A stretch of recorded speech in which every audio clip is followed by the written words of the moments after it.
Thank you. Thank you for having me here in Creative Mornings. It's great to be with so many creative people. I think many of you probably working in creative. With all of that, you probably have thought a little bit about what creativity means, as I did. And if you go to a dictionary and look at some definitions, you usually see probably something talking about language, talking about the process of coming up with new and original ideas, or sometimes artifacts. And that's probably a lot of what creativity is about, but something is missing there. I like to play with computers. If I go to the computer and put a random number generator that will create a string of numbers, very quickly I will create something new that the universe have never seen, a list of numbers. And obviously that will not be creative. We will not consider that creative, or my program to be creative. And some of the definitions that you can look at will address this by using the word maybe useful. So it has to be new, original, and useful. And I know a lot of you here are artistic folks. You probably say, hey, why only useful? Why not beautiful? It can be new, original, and beautiful. And probably you try to do both. I like the word meaningful. So it will be a process of creating something new and meaningful. And then the question is, meaningful to whom? And obviously we're talking about humans, so it's meaningful to us. But is it every human, or only you, the creator, or some people? So if I'm in daycare and I'm 4-year-old and I carve a circular piece out of foam and put a stick in it and start to roll it around, everyone will say, that's a very creative, very cute and very creative kid. But of course, if I go in my lab and try to do that and try to write a paper, and not so much, I assume. And of course, if there's an advanced alien race that look back at us and say, you know, putting your name on a Coke bottle, your personal name, is so last triennial, or it's, you know, we've been there, done that. You will be this little kid with a wheel. But still, the guy that came up with this is, I guess, creative. Yeah. Made a lot of money for Coke. So we can think about creativity in all kinds of ways. For me, it's more interesting to think about the process. And I've been reading a lot of smart and very talented people writing about their creative process. Authors, writers, musicians. And what you will see that there's a wide range of experiences. Anything from a painstaking process of revising and rewriting and deleting and coming back. And after months and sometimes years, you come to the world and suddenly you have the most amazing book. And everyone say, wow, so creative. To something that is much more visceral and immediate and a eureka moment. A moment of inspiration where you're not even sure what happened there, and suddenly you have something that you created that is new and unique. And in music, usually the differentiation is between composition and improvisation. And composition usually is affiliated with the first process, and sometimes you spend years composing. And improvisation, just by definition, you have to do it immediately, and you have to be creative on the fly. And that's something that I'm really interested in. I play jazz. I'm interested in improvisation, trying to come up with new ideas on the fly. In general, I like to do it in a group. I like to look at other people, to listen to other people, see how can I respond. And I'm often fascinated by what happened in my own brain when I came up with what I came up with. And trying to study this what led me to try to write some software to do that. But before I show you some of the ideas for software and maybe later robots, let me show you a short clip of what happens. Look how I look at the trumpet player and listen to him, and then I come up with something to respond to him. And if you ask me now, I have no idea why I came up with what I came up with.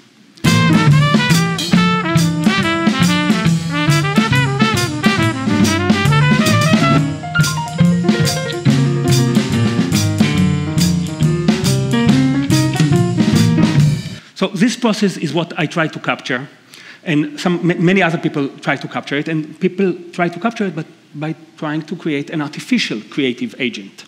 And if you are into machine intelligence and machine learning, you try to write software that will try to create new ideas that are original and meaningful and useful and beautiful and all of these words that will communicate with us humans first. Maybe then we can try to impress some aliens. And this is live coding. This is one of the common improvisation to create music in real time. People are doing it, performing, try to create music by writing code as they perform in front of audiences. But for me, just trying to capture it and try to create an artificial creative agent and they test it and see if people really think it was creative and how was not enough to capture the musical process. Because music is a lot about the brain, which software can try to emulate, but it's also a lot about the body. It's about how to create music. When you think about music as a musician, you always think about your body. What can you play? If the piano, I have 10 fingers. Other instruments, other ways to use your body to create music. So for me to really try to capture these experiences, I had to come up with something that has a digital brain that can create something interesting, but also has a physical body that it has to think about. And there are many benefits to creating robots like this. One of them is most of my robots, almost all of them, only one doesn't actually, play acoustic sound. So acoustic sound is richer, in my view, and I think in many people's views, than electronic sound. No matter how good your speakers are, the richness of acoustic playing is something that cannot be captured by membrane that vibrates, I think. There's something about the humidity in the air and how the instrument is being built that I wanted to capture, and that's why most of my instruments actually play acoustic instrument.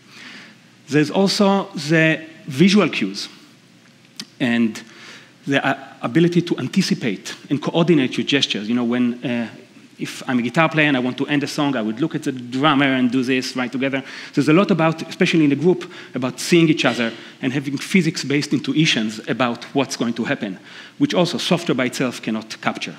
And there's also the idea of embodiment. And embodiment is let's see what I can do physically, and let's take my musical idea and see how I can create them and collaborate between my brain and my body, which robots can capture. Now, in order to create meaningful and beautiful and useful artifacts, my take was to have my robots listen like humans. So in order for whatever they create to be communicable to us and appreciated by us, I wanted them to be able to capture some of the musical aspects that we capture and we enjoy. So first, listening like humans.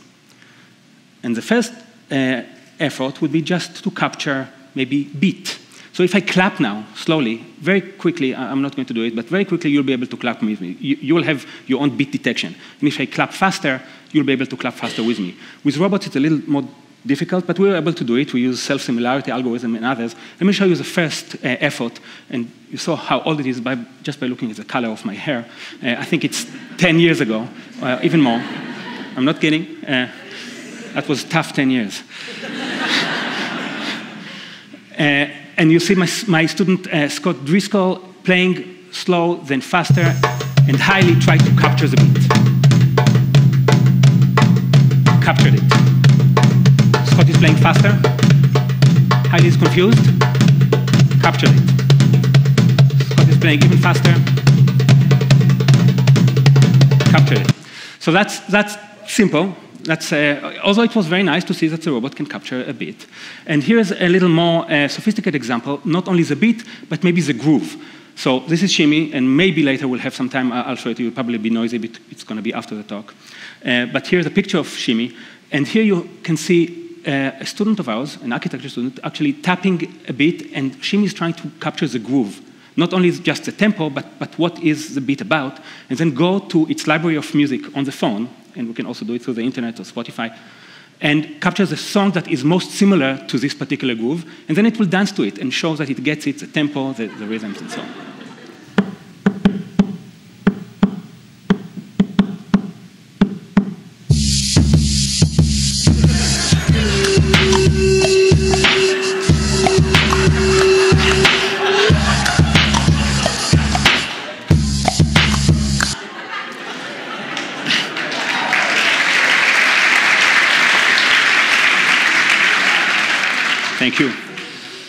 I'm very happy to see this reaction. Most people who see this reaction, we try to make it a product, we put it on Kickstarter, and it failed. So I don't know why, but maybe we'll try again. This is probably the most sophisticated robot that we developed. It combines the acoustic sound, which Shimmy doesn't. It has speakers as headphones, and the gestures and visual cues, and also a camera. But first, let me show you the first effort that we had with it, even before it has a head to provide the visual cues and the dancing and so on, just to see that it captures harmonies and melodies and try to accompany and give some complementary responses to Guy Hoffman, who used to be a postdoc in my group and who wrote this piece. When guys play faster, Shimon will play faster, louder, and try to come up with some harmonies to accompany him.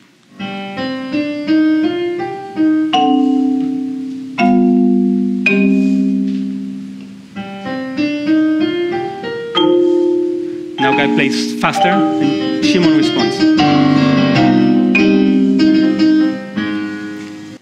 But we also have a camera, as you saw, and that was interesting to use multimodality and to be able to combine both what Shimon hears and looks at. And here it will look at the bobbing head of a local hip-hop artist, Street Lotto, and we'll try to combine what it listens to with what it sees to capture the beat and then show Lotto that it actually digs the music as much as he does.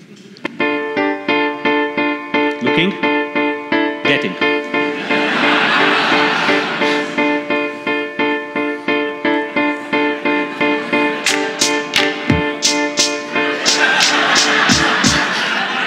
I think they had something there together, right?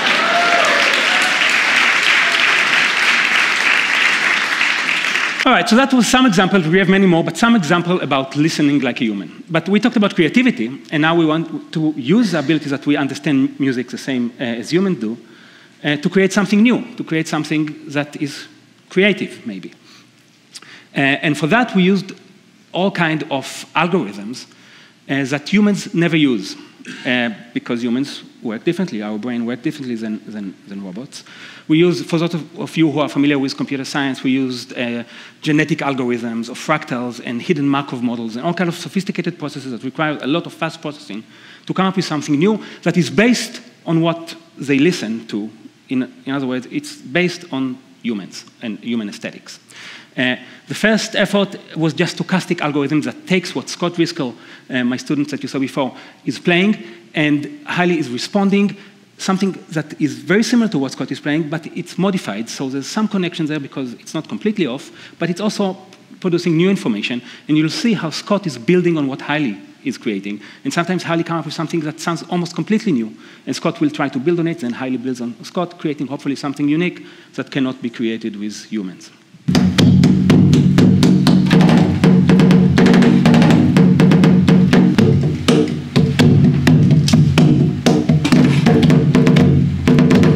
New idea.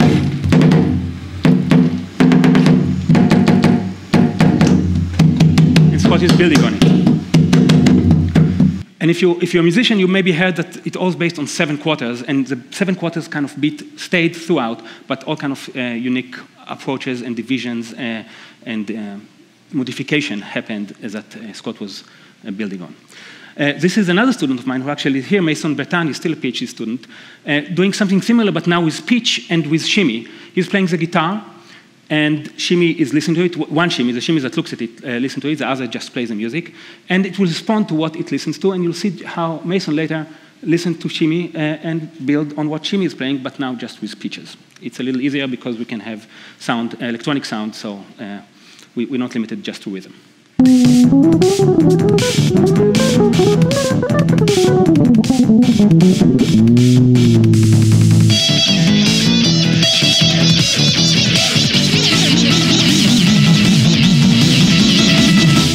And Mason is building over it. Another approach that I like to play with is using music that we as humans appreciated. You see, I'm always coming back to try to make the connection. Use something new that humans don't appreciate, but also make the connections. And I like jazz. I'm one of those few that stayed. So these are some of my heroes, Coltrane and Monk on the other side. And my idea was I would like to capture the styles. And we analyzed a lot of the improvisation and try to capture what is the style of Monk algorithmically, and Coltrane. What note is he likely to play after what note, and come up with just a mathematical formula for that. And then with a phone, I can actually create a little piece of music, send it to Shimon, and with the phone I can morph between Monk and Coltrane, creating music that they would never be able to create themselves. People cannot morph and create hybrid. But Shimon can, and that will be music that only machines will play. I even have the pictures of them, just. So there's Monk and Coltrane, there's also my own motif. I can add more of my motif. The syncopated, clustered style of Monk. And the more crazy licks of Coltrane. And of course, nothing sounds really like Monk and Coltrane, partly because this is a marimba. But at least it's something that is unique, that is based on some interesting stuff that I like. Now,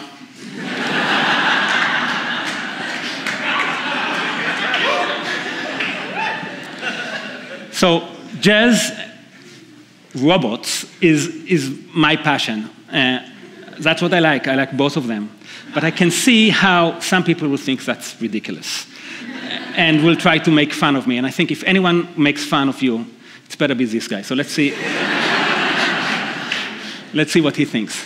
Jazz robots, which combines two of the biggest threats to our nation, jazz and robots. He's been programmed to dig it too, bobbing his head to the beat and checking in with his fellow players. Meaning that long after the robot uprising kills all humans on Earth, there will still be someone on the planet pretending to enjoy jazz.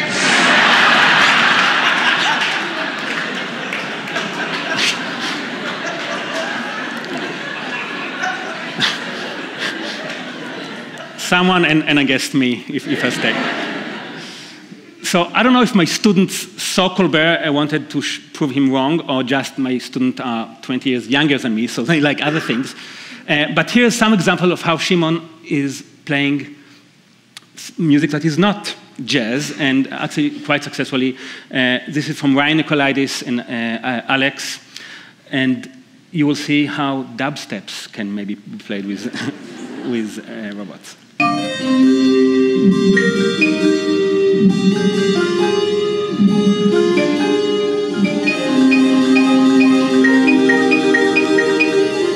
And he knows when the bass drop is coming, so he will look.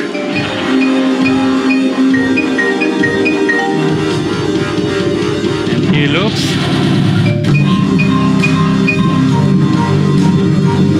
All right. So that's one different genre.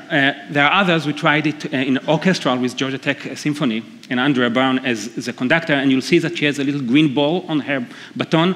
Shimon uses the eye to look at the baton and takes input not only from the orchestra that plays, but also for what the conductor is pointing at.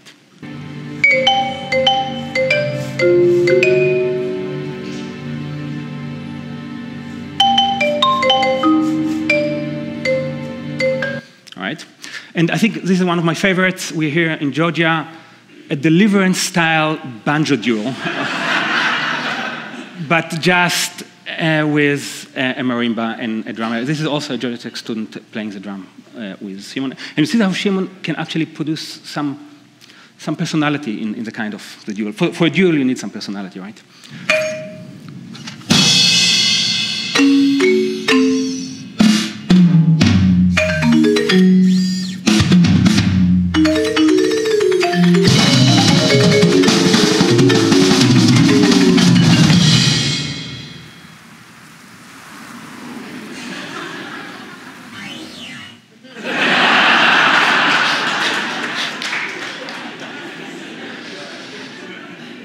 Now, many people ask me, how about having multiple robots playing together? And as you mentioned a couple of weeks ago, we had a chance of having multiple robots playing together. Shimon listens to shimmies and improvise, and obviously some humans have been playing with them.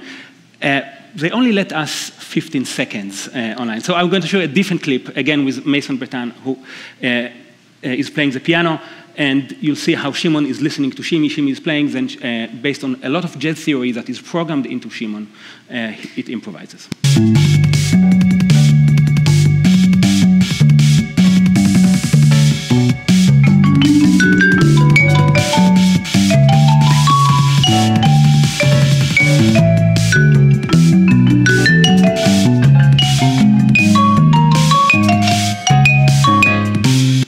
So it's all new ideas that come up from listening and from improvising.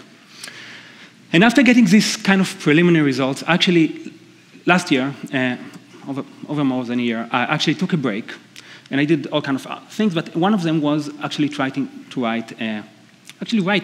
a science fiction novel. It's almost ready. I know some of you here in publishing, call me if you're interested. It's not completely ready. But writing this novel made me think about, every novel about robotic creativity. It was about robotic creativity. Has to somehow deal with the whole AI. Everyone is talking about singularity. Will they threat us? The fact that we saw it in a movie doesn't mean it's not going to happen, and it's going to benefit humanity or threaten humanity and so on. So it's a little bit about that. But it also made me think, how about we try to embed robotic creativity in humans, instead of in separate robotic devices that may or may not threaten us or may or may not benefit us. And it was really coincidental because just about this time, Jason Barnes, he's an amputee drummer, contacted me, and he saw some of our videos. And his teacher saw some of our videos online, and he lost his arm in a very sad accident, being electrocuted.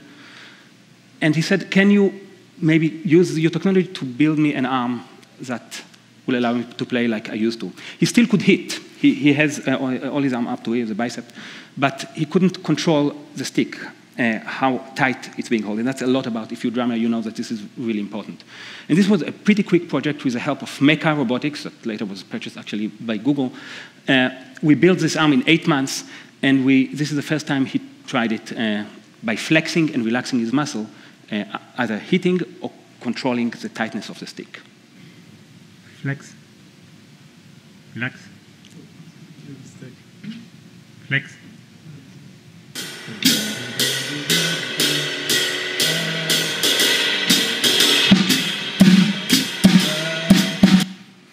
So, yeah.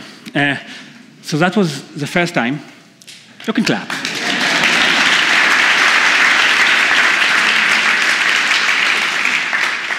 And maybe just to show you a little more specifically what the thing that he wanted was just to be able to do that. He wanted a one-stick device. And here's just an example of the one-stick device. When it plays tight, when he stressed his muscle, it plays tight, it sounds completely different than when it's loose. So here's a tight.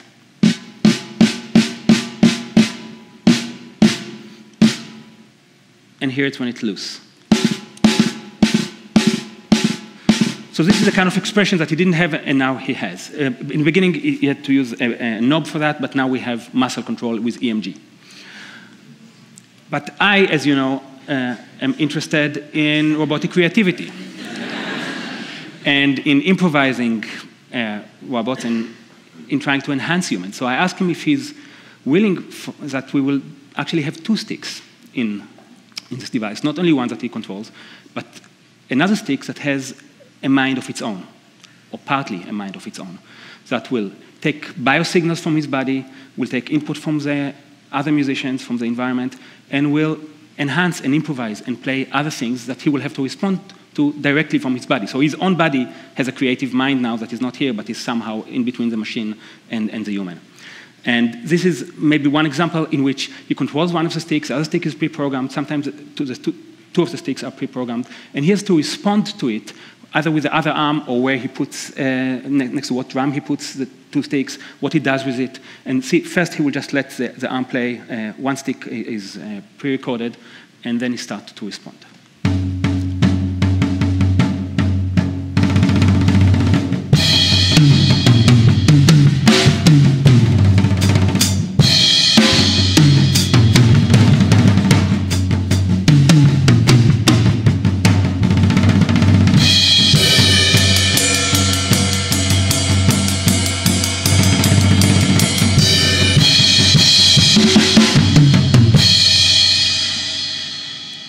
Another example is with other musicians.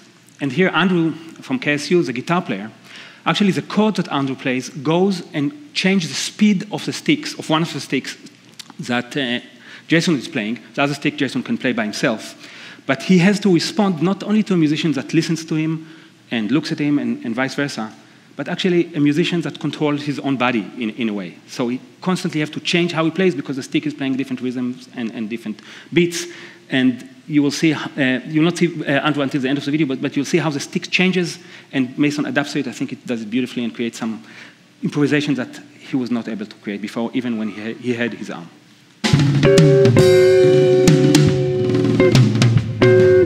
Every chord changes with the rhythm.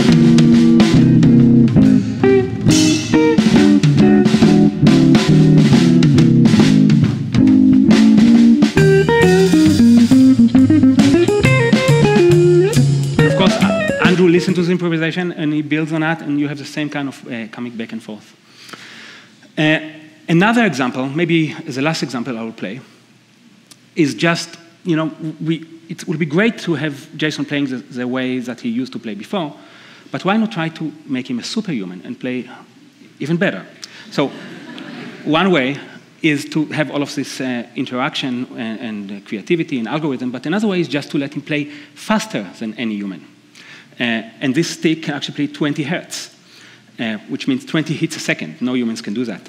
Only one stick can play that. The other stick can play another 20 hertz, and actually what we did here is the other stick plays 19 hertz, 19 times a second. So together create all kind of sophisticated, what we call polyrhythms. And you'll see how Jason is playing with them, listen to his own arm playing crazy stuff, and try to enhance and add some more physical interaction by playing on different parts of the ride.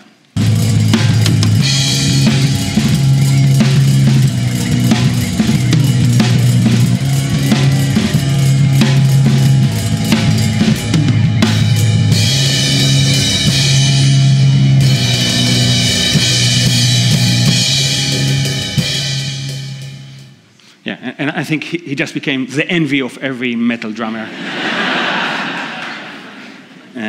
And actually, we have people asking us about this. It's surprising how many amputee drummers are out there. After this came out, I got so many emails and a lot of interest from people to build these kind of devices to them. So how about the future? This is a picture from a proposal we just wrote to the NSF. This was actually the whole research, all the research I showed you is sponsored by the National Science Foundation, the NSF. And what we try to do here is to take some of this technology to people who can play and enhance humans, create maybe cyborgs or transhumans that will be able to use this technology, whether you're a drummer or not, to enhance yourself. And not only that it has one stick, it also has two sticks, and one of the sticks in this proposal will be controlled by reading your brain. So far, we're just reading your muscles. We want to use EEG to read your brain, see what patterns you think about, and maybe have one arm operated and create really something impressive and interesting, and push music to a new direction, be inspired in a way that you cannot be inspired with human. This is a different design. And I think by looking at the brain and using EEG, we will hopefully be able to create more creative or more interestingly creative robots. We'll probably become more creative ourselves at some point, and then we can have more creative mornings just like this one. Thank you very much.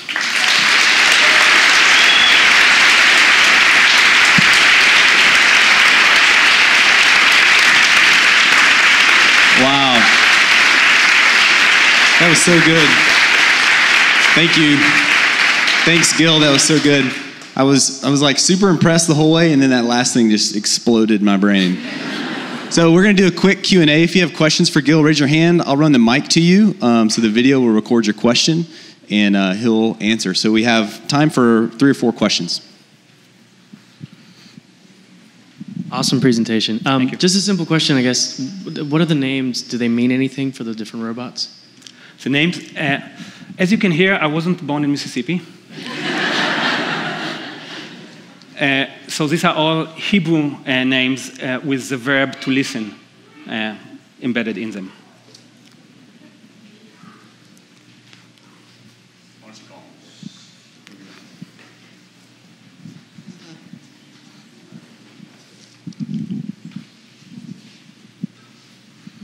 Good morning. I have a question. I noticed that Jason, the drummer, in that last piece that you showed, was able to control the cymbal that he was playing by just pulling away. Is there a feedback mechanism in that prosthetic that comes back into the loop and improvises from there? So that's a very good question, and we're really looking at what does it mean to be cyborg? How come the machines and the human interact? And a big part of it is getting feedback. And I think just by default here, suddenly your arm is playing things that you're not completely controlling, but the feedback that you get will get you a much better sense of what's happened, the physical feedback, just because it moves and it vibrates. We thought about having some sensors on the drums, on the stick, and actually, I don't know, have some vibration in your body. But I think that just it being part of your body and getting the feedback from the vibrations is doing what we are looking for and creating and leading him to think and play differently than he would otherwise. Yes.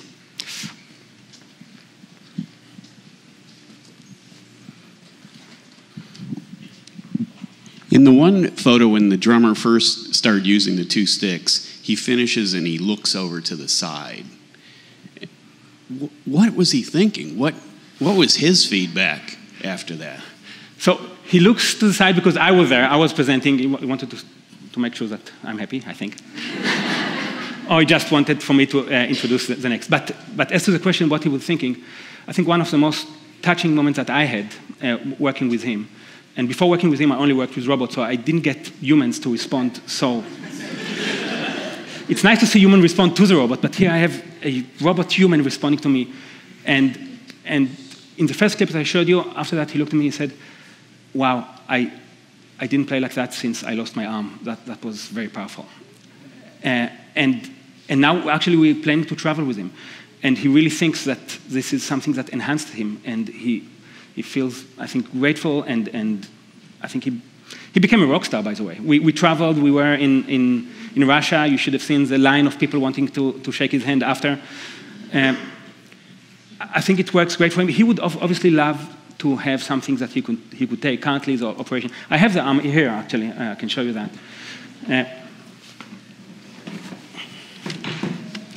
So you see how it looks like.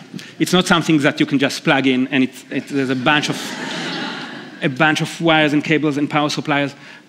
He would love to have this and perform by himself. For now, whenever he needs to perform, we need a crew and an entourage to come with him to perform. So that hopefully will be one of the next steps. All right, Gil, one question over here. So the robots really get into playing and start grooving and moving around. It looks like emotionally they're having a good time and trying to at least express what they're doing and sort of communicate through robot body language with whomever they're performing with.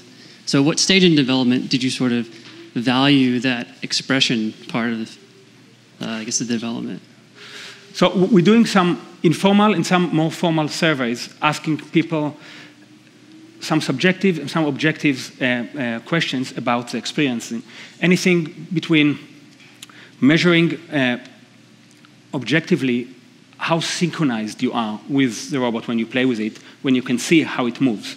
So we have a study when someone plays with Shimon and heads to play with him, and when Shimon moves his arm, you can look and anticipate. And we saw that when you actually look and see, and the robot is really helpful, allowing you to play better. But also a lot of subjective questions. And I think partly because of the novelty, we get great results there because people are just wowed by it. So they say, much better than playing than humans. I don't know about that. Humans are great. I love to play with humans.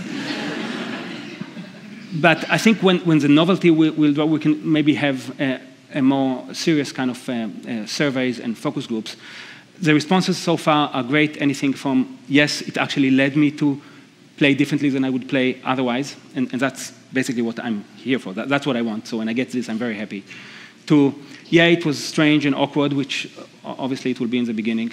But I'm encouraged. There are more and more moments of inspiration that, even for me, when I play with it and I say, I have no idea what happened. my students and sometimes myself program this robot, we should know exactly what's going to happen, but the idea is that it will come up with new ideas and will surprise and inspire us. And there are more and more moments, the more we develop, that this is actually happening. Let's do one more question, Gil.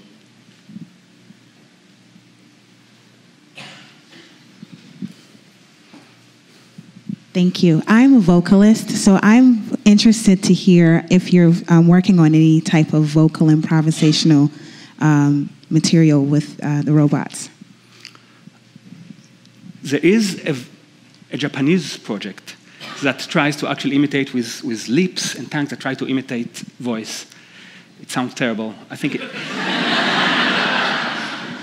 the segments that Colbert showed, I didn't show the whole segment. He showed that robot as well and made even more fun of that. It really sounds as if someone is stepping on a cat. But we didn't do it so far, but it will definitely be interesting not to have the robot, not to build a robot that can sing. We focus on percussive kind of robots, but to have the robot respond to singing. We can do pitch detection, and we can have a vocalist sing. That's definitely one of the instruments we didn't try yet, so it's a good idea. All right, let's give Gil a round of applause.